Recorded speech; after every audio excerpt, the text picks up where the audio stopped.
Alright, before I mount this, I thought it'd be a good idea to video it so you can see what it is. It's a water chamber just built. Never built one of these before like this. It's a 12-inch piece of 4-inch PVC fin wall.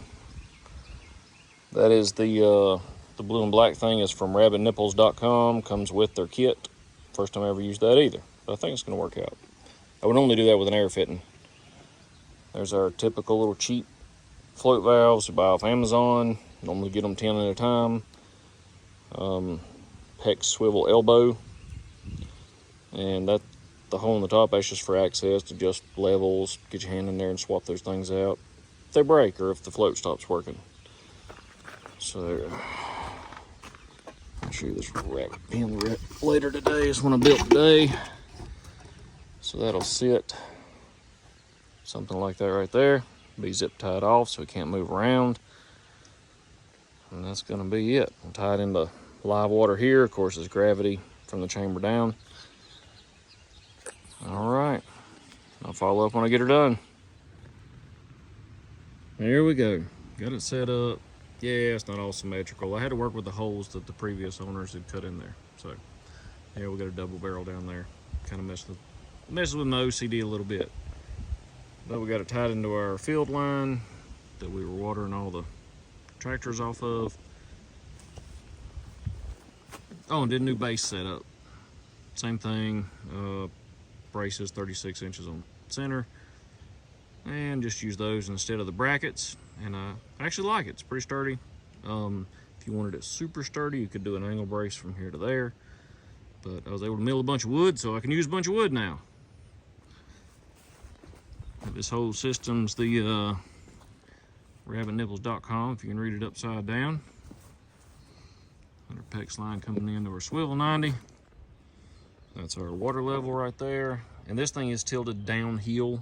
As soon as I get some help back from the store, I'm gonna move this thing down a little bit. There's not enough room to finagle the tractor between here and there. So that's another advantage to all this. It's real light, so you can move it around no problem. And you can kind of see there, maybe. Just a little below the top. And I don't want a bunch of junk getting in there, so got this under the roof. And something I noticed and didn't do intentionally, but it's actually good, is my sight tubes break siphon. So I was trying to drain this out to set the level in there in the water chamber, and noticed it was just trickling out and stopping, trickling out and stopping. I could hear it sucking air. So let me get the camera up there. So I closed that off. Look at it right there, look at there. And that created a siphon and sucked it out real quick, which is a problem if you're feeding out of, watering out of vessels like buckets and that kind of stuff.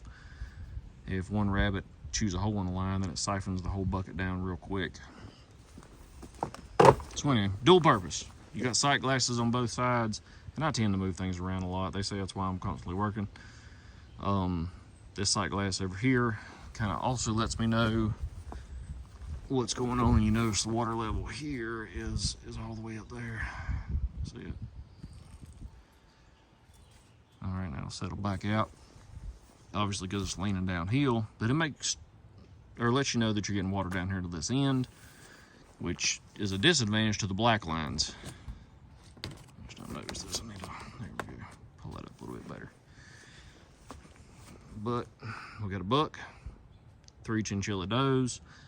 This one, we just bred it, and I didn't think about the date until I wrote it down, and that's kind of how we do it. We use white duct tape, and write down when they were bred, not when they're having them. They have them in 30 days. Unfortunately, she's gonna have them, that should be, I think that's the day we're leaving, or right before we leave on a trip, but that's not gonna be a big deal. And I'm gonna breed these two the next couple days, and so all these will be having them right as we're going on our annual trip.